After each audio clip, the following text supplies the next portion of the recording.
Hello people. The Galaxy S24 Plus appeared on the Geekbench last month. This test confirmed that the future flagship of Samsung is equipped with a new Qualcomm chipset. However, at that time we did not have the opportunity to compare it with other future smartphones, which will also use the Qualcomm chip of the next generation, but now it has appeared. The new Geekbench test was registered for the Nubia MX769J smartphone, which is believed to be the future of the Redmi Z9, and the test showed that the Nubia phone has the same motherboard as the Galaxy S24 Plus. In other words, both phones will be equipped with the new Snapdragon 8 Gen 3 chip. However, it turns out that Samsung will equip the Galaxy S24 with an upgraded version of the same Snapdragon 8 Gen 3 chip. And it looks like we have another chip with a marking for the Galaxy. The usual Snapdragon 8 Gen 3 chip has a 2-core base clock of 102.27 GHz, 5 cores running at a frequency of 2.96 GHz and 1 core running at a frequency of 3.19 GHz. It looks like these are the characteristics of the standard version of the chip. However, the Galaxy S24 Plus has a different configuration.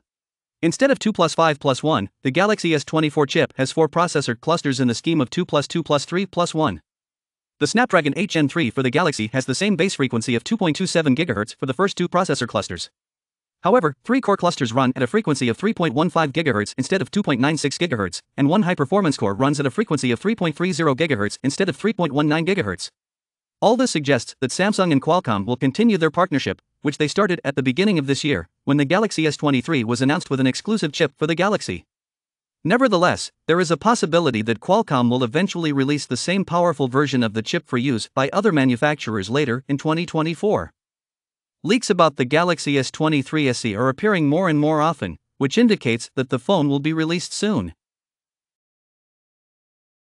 Yesterday Samsung talked on one of its portals, and today the Galaxy S23 FE has passed the Bluetooth certification.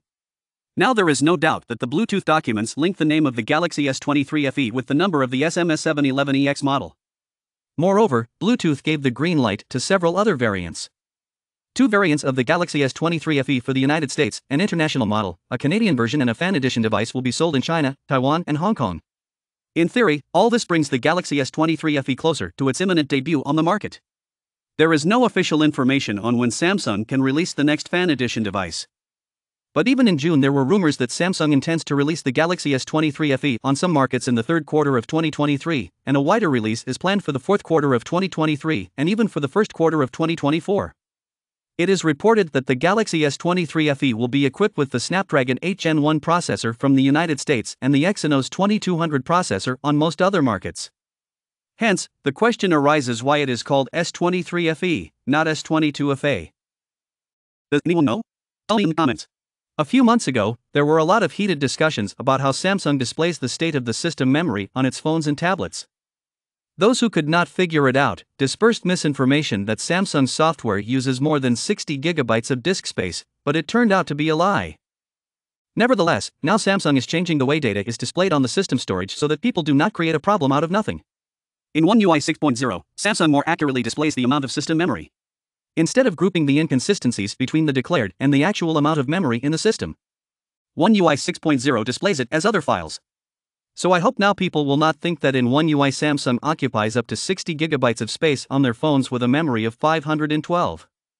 This section of other files is nothing more than the inconsistencies between the declared amount of memory, measured in gigabytes, and the actual way of measuring the amount of storage, the so-called gigabytes. For example, the Galaxy S23 with a capacity of 256 gigabytes has 238 gigabytes.